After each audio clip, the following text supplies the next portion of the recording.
Aunty, আমার জন্য please ভাগ্যশ্রীকে ভুল বুঝবেন না, প্লিজ প্লিজ আন্টি। মা বা আমার পরিবারের কেউ সেটা করবে না অভিক, তোকে সেটা নিয়ে চিন্তা করতে হবে না। আসলে কি বলতো, আমি ভাবতে পারিনি যে পার্কের ছবিগুলো এই বাড়িতে এইভাবে চলে আসবে।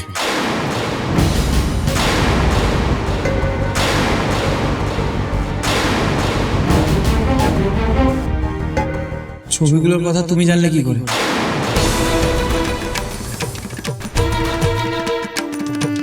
তুই তো বাড়িতে আসিসনি অভিক, তোর তো এই ছবিগুলোর কথা কোনোভাবেই জানার কথা না।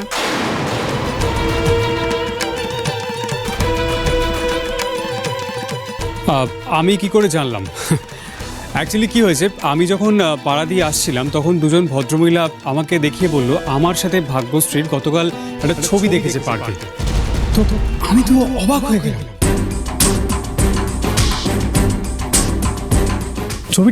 ছবিটা কে তুলেছে বলো তো? সেটা আমরাও বার করার চেষ্টা করছি। ছবিগুলো যেই তুলে থাক, তার উদ্দেশ্য একটাই, ভাগ্যশ্রীকে বদনাম করা। আচ্ছা, যার জন্য এত নাটক, সেই এমনি নোটসগুলো কোথায়?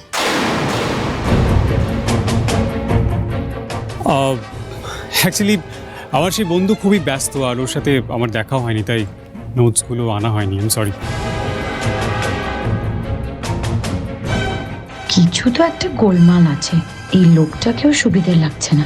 আই থিঙ্ক নোটসের ব্যাপারটা জাস্ট একটা বাহানা। আচ্ছা, আপনি একটা কথা বলুন তো, আপনি কি এই নোটসের বাহানায় বারবার নিজের পুরনো বন্ধুর সাথে দেখা করার সুযোগ খুঁজছেন?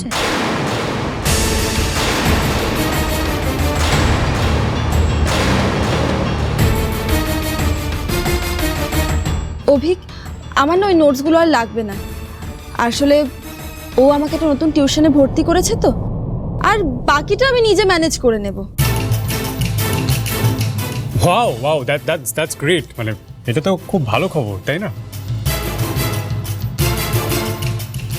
তা তুই এখানে হঠাৎ করে কোনো কাজ ছিল? হ্যাঁ রে, অ্যাকচুয়ালি আমি যে 10 লাখ টাকা ভাগ্যলক্ষ্মী স্টোর্সকে দিয়েছিলাম সেটারই পেপার ওয়ার্কটা আজকে সারতে এসেছি। আমি ভাবলাম আজকে কাগজপত্রের কাজগুলো সমস্ত সেরে নিই।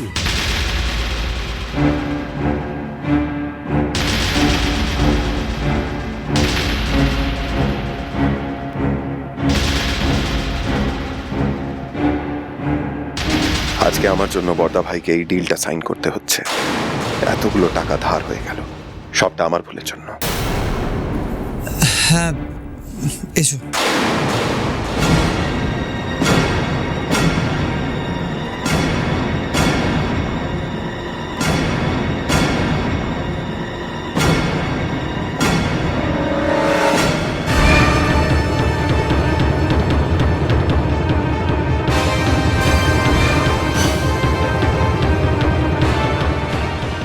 একটা ধারের বোঝা তো ছিলই, আবার আরেকটা এসে চাপলো।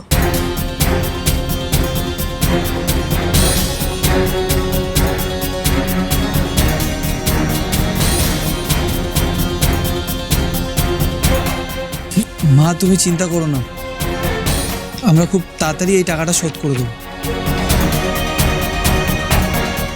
হ্যাঁ মা, আমিও তো এখন চাকরি করছি, আমরা সবাই একসাথে মিলে ঠিক পারবো। তুমি প্লিজ টেনশন করো না।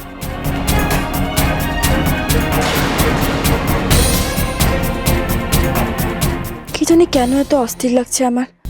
খালি মনে হচ্ছে অভিকের টাকাটা যত তাড়াতাড়ি সম্ভব শোধ করে দিলে ভালো, কিন্তু কি করে করব?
অভিকের ব্যাপারে কেন যেন একটা খটকা লাগছে।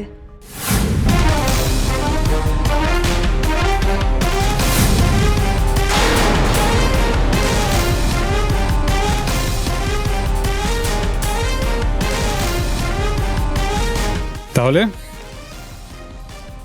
আজ থেকে আমিও ভাগ্যলক্ষ্মী স্টোরসের ইনভেস্টর হলাম। আচ্ছা অভিক, মনে আছে সেই ভালো কিছু হলেই তুই বাইরে গিয়ে খাবার খেতিস?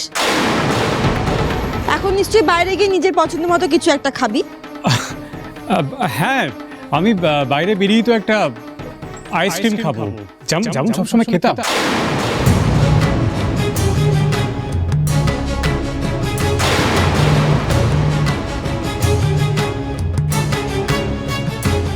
আচ্ছা, আজকে চলি। এবার তো দেখা সাক্ষাৎ লেগেই থাকবে। আসিস আবার। হ্যাঁ রে, নিশ্চয়ই আসবো, আসি প্রতিদিন।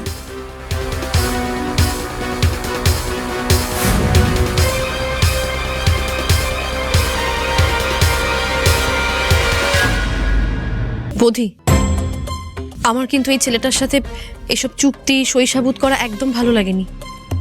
তবে আমি যখন তোমাদের দুজনকে ভাগ্যলক্ষ্মী স্টোরসের দায়িত্ব দিয়েছি, তখন তোমরাই সামলাও।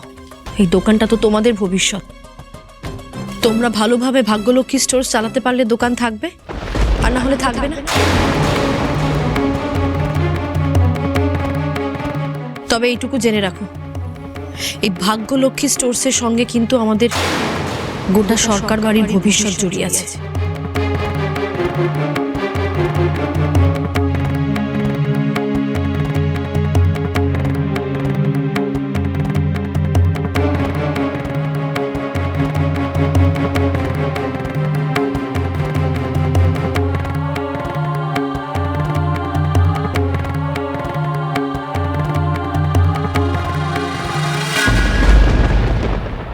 আজ না আমি তো জিনিস খেয়াল করেছি জানো,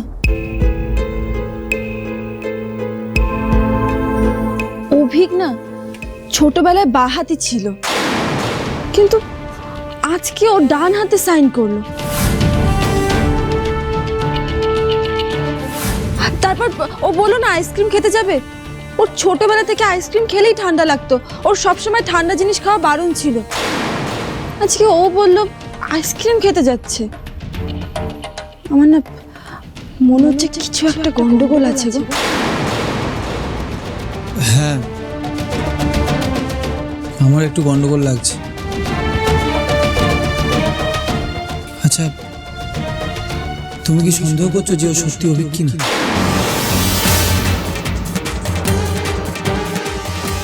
জানি না কে ও, কি চায়। ভাগ্যশ্রী, আমাদের একটা প্ল্যান করতে হবে, যাতে আমরা সত্যি বুঝতে পারি যে এই অভিক কি করতে চাইছে, ও সত্যিকারের অভিক কিনা।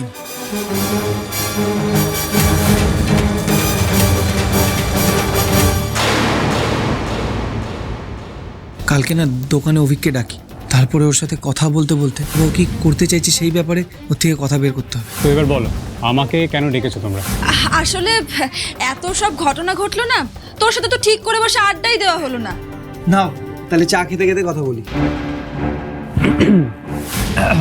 লেবু চা তো আমি খাই না।